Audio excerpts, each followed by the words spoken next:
얼마 전에 제 아내랑 작심을 하고 이제 영화를 보러 갔습니다. 기다리고 있는데 그 영화관에 간식집인데 이렇게 어떤 문장이 붙어 있었어요. 뭐라고 적혀 있냐면은 이제 거기가 간식집인데 언니들은 재료 아끼고 그런 사람 아니다. 그렇게 붙어 있더라고요. 그래서 언니들이 뭐 좀 돈 좀 더 벌려고 그렇게 째째하고 그런 사람 아니다. 그런 내용 같아요. 근데 제가 그 문장을 보면서 하나님은 쏙 좁고 째째하고 그런 분 아니다. 이런 생각이 들었습니다. 그래서 오늘 하나님은 한없이 큰 분이시다 하는 제목으로 하나님 말씀을 전하려고 합니다. 우리 하나님은 결코 쏙 좁은 분이 아닙니다. 우리 인간이 워낙 쏙 좁고 째째하고 이러니까 그런 줄 아는데 우리 하나님은 한없이 크신 분이시죠. 그 하나님의 사랑이 한없이 크시고 그분의 자비와 긍휼이 한없이 크시고 그분의 거룩하심이 한없이 크시고 그분의 아름다우심이 한없이 크시고 그분의 선하심이 한없이 크신 분이십니다. 이 한없이 크다 하는 것은 우리 인간에게 해당되는 말이 아니죠. 또 우리 살아가는 이 만물에 해당되는 것도 아닙니다. 이 바다는 한없이 깊어요. 그건 어떤 이 바다가 깊다는 것을 표현하는 것일 수는 있지만 아무리 바다가 깊어도 한없이 깊진 않지요. 이것은 만물이나 사람에게 적용되는 것이 아닙니다. 그 사람은 한없이 좋은 사람이야. 그 사람은 아무리 좋은 사람이라도 한없이 좋은 사람은 아닙니다. 한없이 크신 분은 우리 하나님밖에 안 계시죠. 우리가 오늘 본문 말씀에 요한복음 10장 28, 29절 내가 그들에게 영생을 주노니 영원히 멸망하지 아니할 것이요 또 그들을 내 손에서 빼앗을 자가 없느니라. 그들을 주신 내 아버지는 만물보다 크심에 아무도 내 아버지 손에서 빼앗을 수 없느니라. 여기 만물, 우주 만물, 이 우주 만물은 정말 크지요. 정말 큽니다. 우리가 이제 바닷가에 나가서 바다를 바라보면 그 바다가 한없이 넓고 커 보입니다. 그러나 그 바다도 지구에 비하면 지구의 일부분일 뿐이죠. 우리가 살고 있는 지구 크죠. 그러나 또 우리가 태양을 보면 태양에 비해서 지구는 또 정말 작습니다. 태양은 지구의 질량의 33만 배라고 하죠. 그 부피는 지구의 130만 배라고 합니다. 지구를 130만 개를 그 태양 안에 넣을 수가 있다는 거죠. 워낙 크다 보니까 감이 잘 안 잡힙니다. 이제 우리가 있는 이 태양계가 은하계에 속해 있죠. 이제 우리가 살고 있는 이 은하계,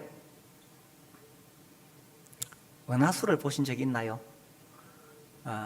도시에서 은하수를 보기가 쉽지 않죠.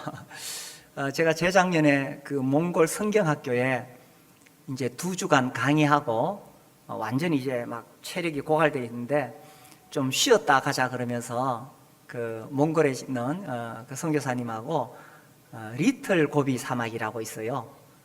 거기를 이제 차를 타고 한참을 갔어요. 가서 보니까 이제 사막이 쭉 펼쳐져 있는데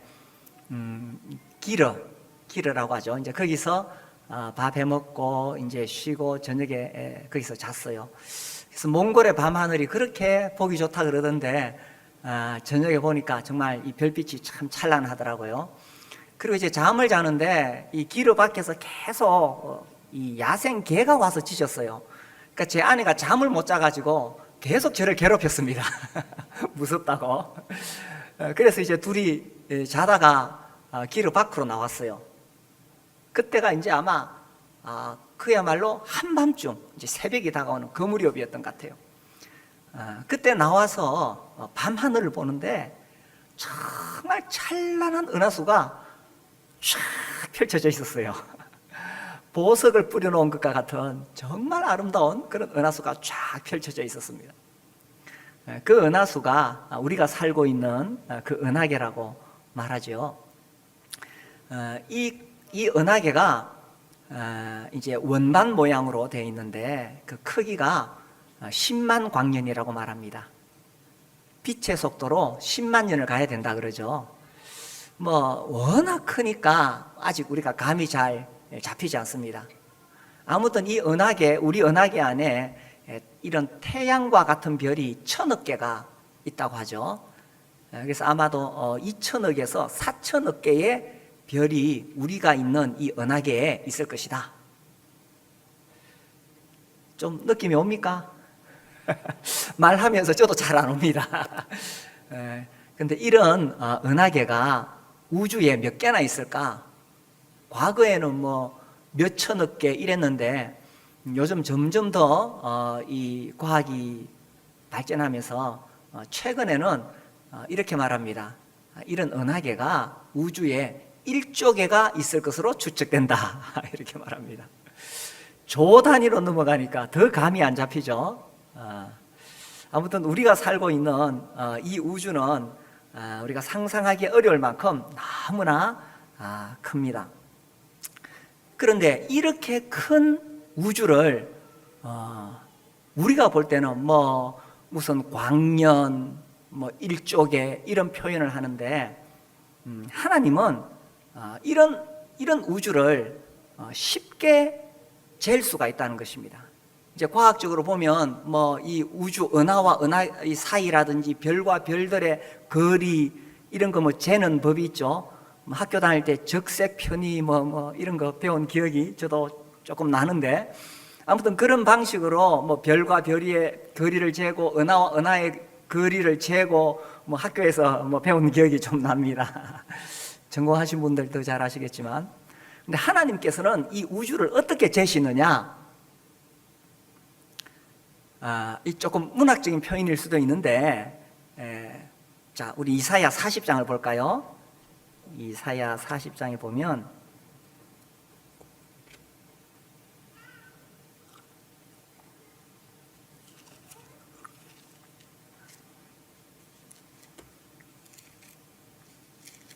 (40장) 2절에 보시면요, 12절입니다. 12절에 보시면 누가 손바닥으로 바닷물을 헤아렸으며 뼘으로 하늘을 쟀으며 땅의 티끌을 되에 담아 보았으며 접시 저울로 산들을 막대 저울로 언덕들을 달아 보았으랴. 물론 이것은 시적인 표현일 수가 있습니다만은 이 상상이 됩니다. 자, 우리가 태평양 바닷물을 봅시다. 이 바닷물의 양이 얼마나 될까? 물론 과학자들은 계산을 합니다만은 하나님 어떻게 계산하시냐면 이 손으로 이렇게 바닷물을 이렇게 싹 퍼보시고 아하, 태평양 바닷물이 이 정도 되는구나 이렇게 재신다는 거예요. 또 하나님께서는 이 은하와 은하의 거리 크기를 어떻게 재시냐면 한 뼘, 두 뼘 이렇게 재신다는 거예요. 우리 대구에서 서울까지 거리를 뼘으로 잴 수 있습니까?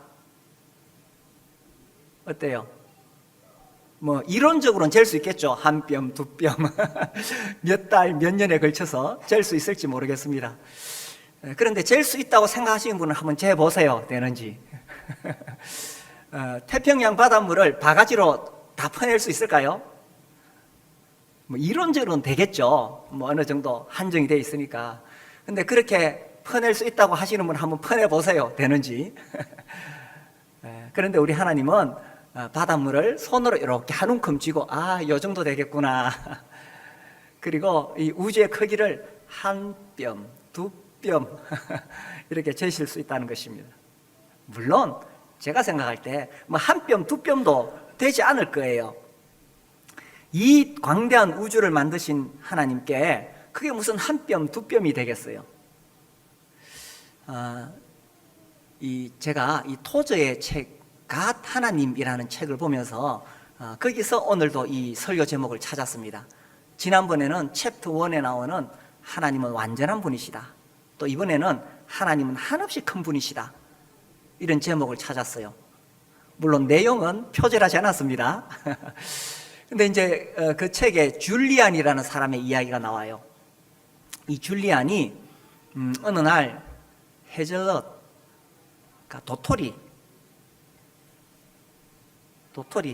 뭐 한 요만한 도토리, 요만한 도토리를 딱 이렇게 손에 얹어 놓고는 이것이 피조 세계 전체이다. 이렇게 말했습니다. 무슨 뜻인 같아요? 이 도토리를 손에 딱 올려놓고는 이것이 피조 세계 전체이다. 하나님 보실 때에 이 광대한 우주도 하나님 손에 올려진 도토리만 하다는 것입니다. 어쩌면 그것보다 더 작을 수도 있겠지요. 우리 하나님은 한없이 크신 분이시기 때문에 한없이 크신 그 하나님 앞에 이 우주 만물은 도토리만 하다, 이런 표현을 썼던 것입니다. 자, 보세요. 하나님께서 우리 은하계를 하나 만드셨습니다.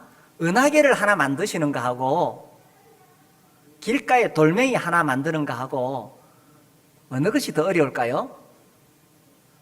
우리 은하계에 별들이 2천억에서 4천억 개 있다고 하는데 이런 광대한 은하계 하나 만드시는 거하고 길가에 돌멩이 하나 만드시는 거하고 어느 것이 어려울까요? 네? 둘 다 쉽겠죠. 둘 다 쉬워요. 왜냐하면 하나님은 한없이 크신 하나님이시기 때문에. 그래서 나는 어떤 하나님을 믿고 있느냐 하는 것입니다. 어쩌면 내가 믿는 하나님은 너무 작은 하나님이 아닌가 하는 거죠. 옛날에 우리 조상들은 고목나무에다가 새끼줄 쳐놓고 복 달라고 빌었습니다. 때로는 밤에 보름달 보고 거기다가 빌었어요. 태양을 보고 빌었어요. 복 달라고. 그런데 그런 것들은 정말 온 우주에 비해서도 티끌만도 못하고 하물며 창조주 하나님 앞에 그건 정말 먼지와도 못한 거죠. 나는 어떤 하나님을 믿고 있느냐 하는 것입니다. 우리는 내가 믿는 하나님처럼 살아갑니다. 내가 믿는 하나님처럼 됩니다. 내가 겨우 고목나무 수준의 하나님을 믿고 있다면 그런 사람이 될 것이고 그런 인생을 살게 되겠죠. 그러나 만물보다 크신 그 하나님을 믿고 있다면 내가 그런 사람이 될 것이고 그런 인생을 살게 된다는 것입니다. 그래서 내가 어떤 하나님을 믿고 있느냐 하는 것입니다. 그래서 우리가 하나님이 얼마나 크신가 하는 것을 알게 되면 우리가 담대함을 얻게 되고 또 그 하나님 앞에 살아가는 인생으로서 정말 겸손해질 수밖에 없습니다. 우리 인생이 본성이 교만이잖아요. 그런데 광대하신 하나님을 알게 되면 우리는 정말 겸손해질 수밖에 없습니다. 아브라함이 창세기 18장에서 하나님 만났을 때에 이렇게 이야기하죠. 나는 티끌과 재와 같사오나 감히 하나님께 아뢰니다. 우리가 잘난 척, 아는 척 하지만 우리가 하나님 앞에 서게 되면 정말 티끌과 재와 같다는 것을 느끼게 됩니다. 그리고 또한 우리가 하나님을 알게 되면 담대해지죠. 이 이사야 40장에 보면 하나님께서 어떤 분이신가에 대한 설명이 쭉 나오다가 마지막에 이렇게 됩니다. 28절에 보시면 40장 28절 너는 알지 못하였느냐 듣지 못하였느냐 영원하신 하나님 여호와 땅끝까지 창조하신 이는 피곤하지 않으시며 곤비하지 않으시며 명철이 한이 없으시며 하나님은 한이 없으시며 그분의 능력은 한이 없으시며 그분의 지혜도 한이 없으시며 그분의 에너지도 한이 없으십니다. 우리는 무슨 일을 하다가 뭐 좀 하고 나면 지칩니다. 아이고 오늘 애찬했어요. 애찬했다고 지쳐서 집에 가서 퍼집니다. 그러나 우리 하나님은 한이 없으신 분이십니다. 그렇기 때문에 그 하나님이 29절에 피곤한 자에게는 능력을 주시며 무능한 자에게는 힘을 더하시나니 소년이라도 피곤하며 곤비하며 장정이라도 넘어지며 쓰러지되 오직 여호와를 앙망하는, 우리 31절 같이 읽겠습니다. 시작. 오직 여호와를 앙망하는 자는 새 힘을 얻으리니 독수리가 날개치며 올라감 같을 것이요 다른 박질하여도 곤비하지 아니하겠고 걸어가도 피곤하지 아니하려다. 아멘. 우리 하나님은 한없이 크신 하나님이시기 때문에 우리가 그 하나님을 바라보면서 그 하나님으로부터 에너지를 받아서 그렇게 살아가는 겁니다. 그래서 내 영혼은 안전하다 하는 것이죠. 우리 요한복음 10장 다시 돌아와서 보면요, 28절 내가 그들에게 영생을 주노니 영원히 멸망하지 아니할 것이요 또 그들을 내 손에서 빼앗을 자가 없느니라. 그들을 주신 내 아버지는 만물보다 크심에 아무도 아버지 손에서 빼앗을 수 없느니라. 우리 하나님께서 우리에게 영생을 주셨습니다. 우리 예수님의 손에서 아무도 빼앗을 자가 없고 우리 하나님 손에서 우리에게 주신 영생을 아무도 빼앗을 수가 없습니다. 만약에 내가 받은 영생, 내가 받은 구원을 내보고 지키라고 하신다면 내가 어떻게 내가 받은 구원을 지킬 수가 있겠어요? 태풍 앞에 촛불과 같을 것입니다. 태풍이 불어오면 흔적도 없이 사라지게 될 것입니다. 그러나 이 영생은 내가 지키는 게 아니에요. 이 영생은 처음부터 이것은 나에게서 시작된 것이 아니에요. 하나님께서 우리에게 영생을 주시기 위해서 한없이 크신 그 하나님께서 마리아라는 그 10대 소녀의 태에 들어가신 것입니다. 이 참 신비로운 일이죠. 우리가 정말 이해할 수 없는 신비로운 일입니다. 10족의 은하계가 있다고 하는 이 우주보다 더 크신 그 하나님의 손에는 겨우 도토리만한 이 우주인데 한없이 크신 하나님이 이 소녀의 10대 소녀의 몸에 들어가서 아기로 자라셔서 이 땅에 태어나셨다. 얼마나 신비로운 일입니까? 그리고 한없이 크신 그 하나님께서 그 소녀의 팔에 아기로 안겨져 있었다는 것은 정말 우리의 상상을 초월하는 일입니다. 한없이 크신 하나님은 우리를 사랑하시는 그 사랑 때문에 한없이 낮아지고 작아질 수가 있었다는 것입니다. 뿐만 아니라 한없이 고통받으셔서 십자가에 못 박혀 죽으시기까지 하셨다는 거죠. 그리함으로 우리의 죄를 다 씻어주시고 우리를 구원하시고 우리에게 이제 이 영생을 선물로 주신 거예요. 그렇게 주신 영생을 우리 보고 지키라고 하면 우리는 금방 잃어버릴 거예요. 금방 마귀에게 빼앗겨버릴 거예요. 그러나 예수님께서 말씀하셨습니다. 내가 그들에게 영생을 주노니 영원히 멸망하지 아니할 것이요 또 그들을 내 손에서 빼앗을 자가 없느니라. 그들을 주신 내 아버지는 만물보다 크심에 아무도 아버지의 손에서 빼앗을 자가 없느니라. 우리의 영혼은 아버지 손에 있기 때문에 영원히 안전한 것입니다. 제가 한 번씩 무어하우스 이야기를 하죠. 무어하우스, 우리 브래들린의 오래된 선배 이 D.L. 무디, 세계적인 전도자 D.L. 무디에게 엄청난 영향을 미쳤던 전도자, 설교자입니다. 이 사람이 젊은 날엔 좀 방탕하게 살았어요. 이 사람이 이렇게 간증합니다. 어떤 그 투견하는 사람이 있었어요. 개를 키워서 개 싸움장에 보내서 이제 거기서 내기하고 이렇게 돈 버는 사람이 있었는데 어느 날 자기가 키우던 훈련시킨 개를 싸움장에 보냈는데 그 싸움에서 졌어요. 그래서 그 큰 개한테 물려서 다 찢기고 피 흘리고 막 이게 속에서 막 내장이 흘러나오고 도저히 살 수가 없어요. 그래서 이 죽어가는 개를 이 주인이 안고 가다가 보니까 마침 길에 동물원이 있어요. 거기 사자우리가 있어요. 그래서 사자밥으로 던져줬어요. 집에 가져가봤자 어떻게 할 수도 없고.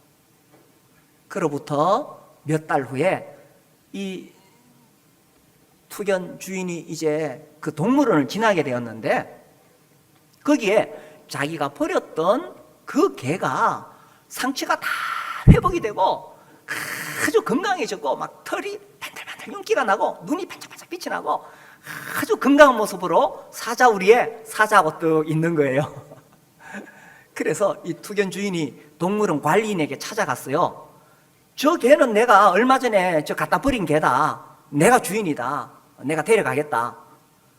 그러니까 관리인이 뭐라고 말했는지 알아요? 그래요? 한번 데려가 보시지요?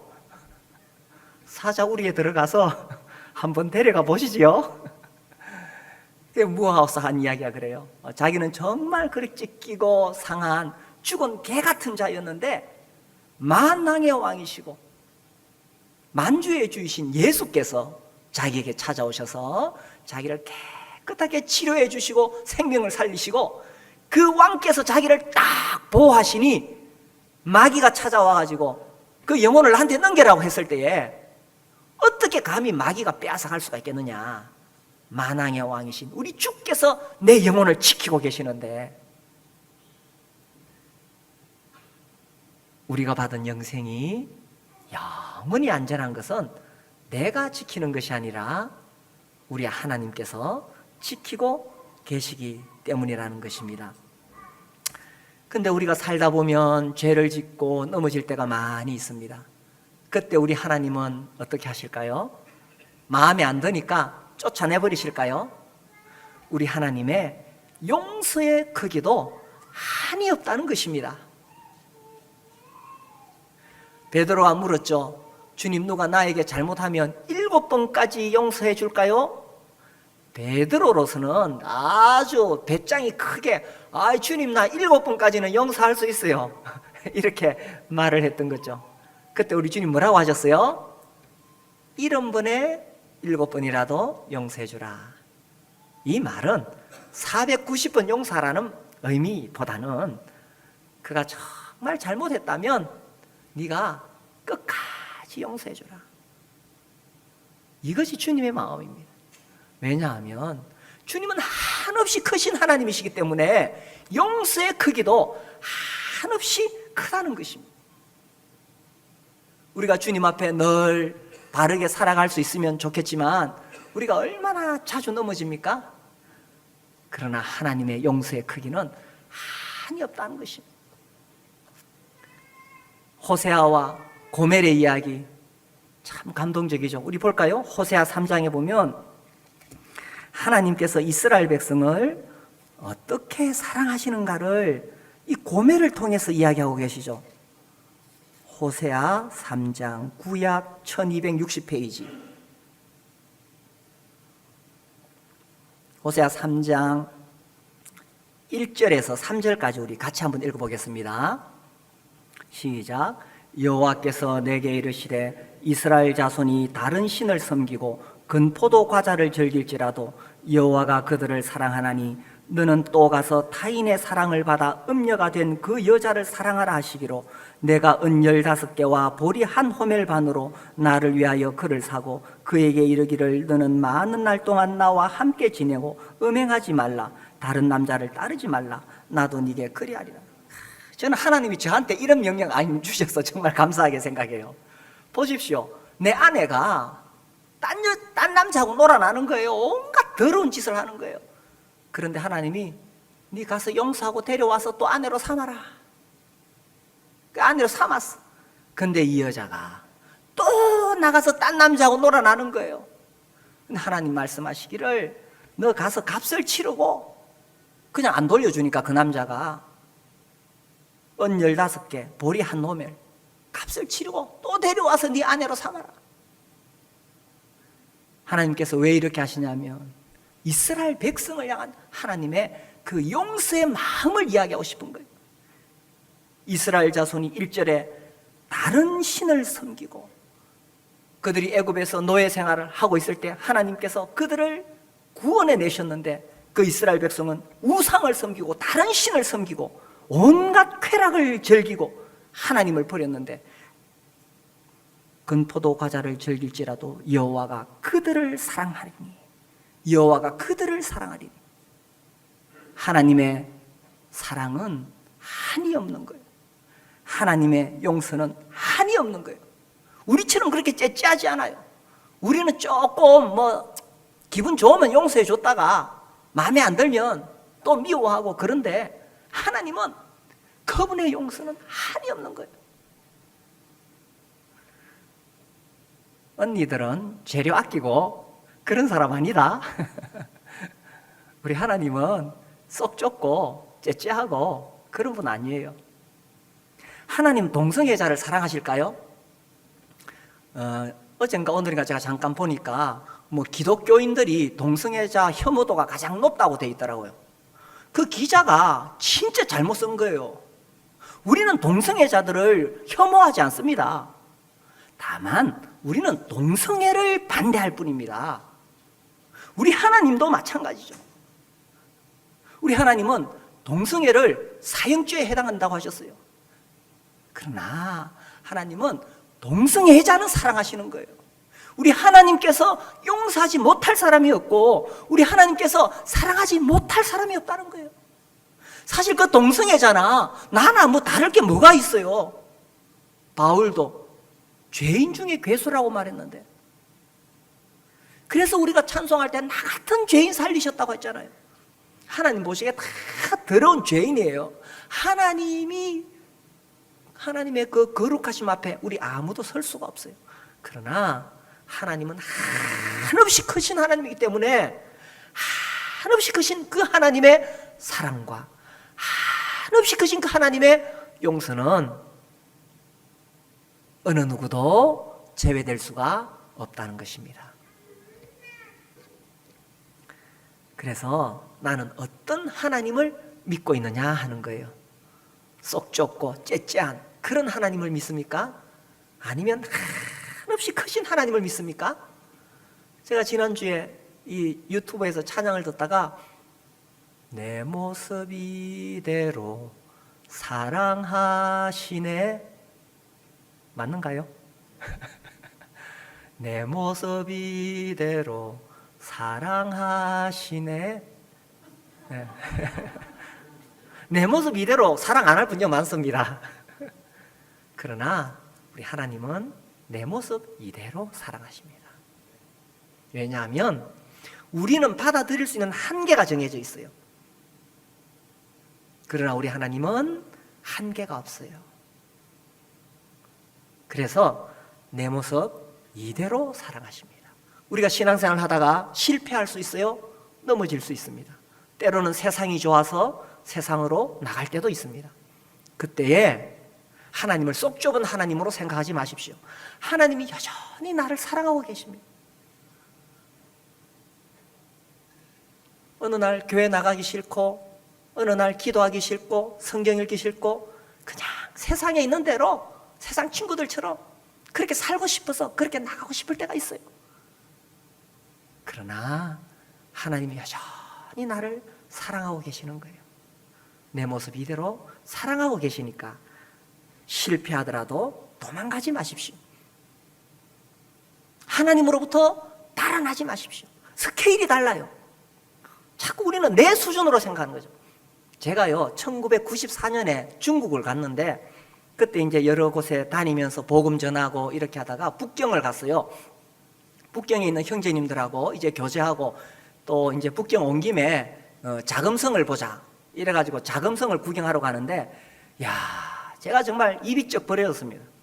그때 이제 여름인데 한창 더운데 이제 자금성 구경하겠다고 한참 걸어갔는데 문이 하나 나와. 그 문을 통과해 들어갔어요. 또 한참 걸어가니까 또 문이 하나 나와.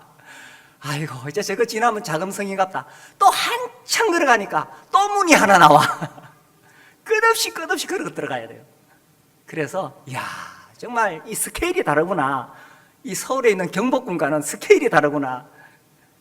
옛날에 그래 조선시대 사신이 중국에 황제를 뵈러 간다고 왔을 때에 그 문을 한 개 통과하고 또 한 개 통과하고 그래 해가지고 겨우 황제 앞에 가면 무릎이 팍 꿇어질 수밖에 없도록 그 규모가 어마어마하다는 거예요. 이 규모가 다른 거예요. 제가 그 재작년인가 이 미국에 연수 갔다가 거기 있는 우리 형제님 가정이 미국에 연수 오면 꼭 자기들하고 여행을 한번 꼭 하자고 해가지고 그래서 이제 차를 타고 여행을 했어요. 텍사스주 이렇게 여행을 가는데 이렇게 사막과 같은 곳인데 풍력 발전기 영덕에 가면 있죠. 영덕에 프로펠러 큰 거 있잖아요. 바람 불면 돌아가서 전기 일으키는 거. 우리 한 번씩 구경하러 가잖아요. 근데 제가 거기 이제 가는데 차를 타고 가는데 풍력 발전기가 나타났어요. 근데 이게 차를 타고 1시간, 2시간을 가는데 끝없이 그 사막에 있어요. 끝없이. 이야, 정말 이건 미국이라는 나라 정말 대단하구나. 물론 저는 뭐 미국에 대해서는 아닙니다. 저 대한민국 더 사랑합니다. 이게 규모가 다른 거예요. 우리가 썩이 좁으니까 자꾸 내 수준으로 생각하는 거예요. 하나님은 스케일이 달라요. 내가 생각하는 하나님의 사랑, 내가 생각하는 하나님의 능력, 내가 생각하는 하나님의 섭리가 스케일이 다르다는 거예요. 하나님은 한없이 크신 하나님이십니다. 그래서 내 인생도 안전하다는 것입니다. 우리가 살아가다가 내 앞길을 가로막는 많은 문제들이 있습니다. 그때에 그 문제가 큽니까? 아니면 하나님이 크신 분이십니까? 우리 출애굽기 14장 말씀 볼까요? 이스라엘 백성이 이제 애굽에서 나왔을 때죠. 뒤에는 바로의 병거가 쫓아오고 앞에는 홍해가 가로막고 있습니다. 이제는 어디로도 피할 길이 없습니다. 도망갈 곳이 없습니다. 그래서 백성들은 이렇게 하죠. 14장 10절 바로가 가까이 올 때 이스라엘 자손이 눈을 들어본 적 애굽 사람들이 자기들 뒤에 이른지라 이스라엘 자손이 심히 두려워하여 여호와께 부르짖고 극심한 공포에 시달립니다. 11절 그들이 또 모세에게 이르되 애굽에 매장지가 없어서 당신이 우리를 이끌어내어 이 광야에서 죽게 하느냐. 그러니까 사람은 문제를 당하면 불평하는 본성이 있어요. 자꾸 불평하고 다른 사람을 향해서 원망합니다. 너 때문에 내가 이렇게 된 거 아니냐. 그래서 남편 탓하고 부모 탓하고 회사의 직장 탓하고 남을 향해서 원망하는 게 우리 본성이죠. 어찌하여 당신이 우리를 애굽에서 이끌어내어 우리에게 이같이 하느냐. 그러니까 사람들이 문제 당하면요 다 너 때문에 그렇다 이렇게 다른 사람에게 핑계를 대죠. 우리가 애굽에서 당신에게 이런 말이 이것이 아니냐. 우리를 이르기를 우리를 내버려 두라. 우리가 애굽 사람을 섬길 것이라 하지 아니하더냐. 애굽 사람을 섬기는 것이 광야에서 죽는 것보다 낫겠노라. 이러면서 원망하고 불평합니다. 왜 그렇습니까? 그들은 문제를 바라보았지 문제보다 크신 한없이 크신 하나님을 볼 수가 없었다는 거죠. 우리는 우리 앞에 있는 문제가 너무 커 보여서 해결이 안 된다고 생각합니다. 그러나 하나님은 한없이 크신 하나님. 내 능력으로 내 지혜로 아무리 짜내도 안 될 것 같은데 우리 하나님은 한없이 크신 하나님. 모세는 문제를 보지 아니하고 한없이 크신 하나님을 바라보았습니다. 13절 같이 봅시다. 시작. 모세가 백성에게 이르되 너희는 두려워하지 말고 가만히 서서 여호와께서 오늘 너희를 위하여 행하시는 구원을 보라. 너희가 오늘 본 애굽 사람을 영원히 보지. 모세는 문제를 본 것이 아니라 하나님을 봤습니다. 그래서 여호와께서 너희를 위하여 싸우시리니 너희는 가만히 있을지. 지금 우리가 할 수 있는 건 아무것도 없기 때문에 뭐 어떻게 할 수 있는 길이 없기 때문에 그때는 한없이 크신 하나님을 바라보는 것입니다. 한없이 크신 하나님이 우리가 정말 앞으로도 못 가고 뒤로도 못 가고 죽지도 못하고 살지도 못하는 그런 상황에서도 한없이 크신 하나님이 우리를 도와주지 않으시겠어요?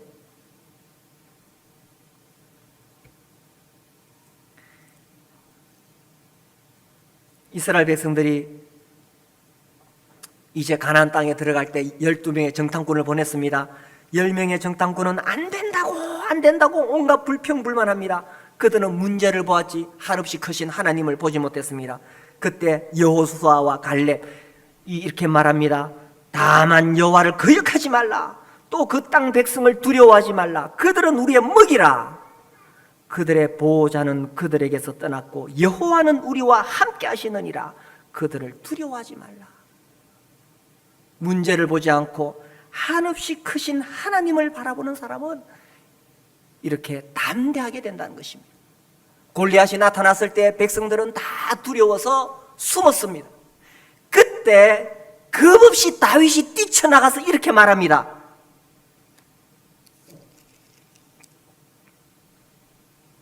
다윗이 블레셋 사람에게 이르되 너는 칼과 창과 단창으로 내게 나오거니와 나는 만군의 여호와의 이름 곧 네가 모욕하는 이스라엘 군대에 하나님의 이름으로 네게 나아가노라.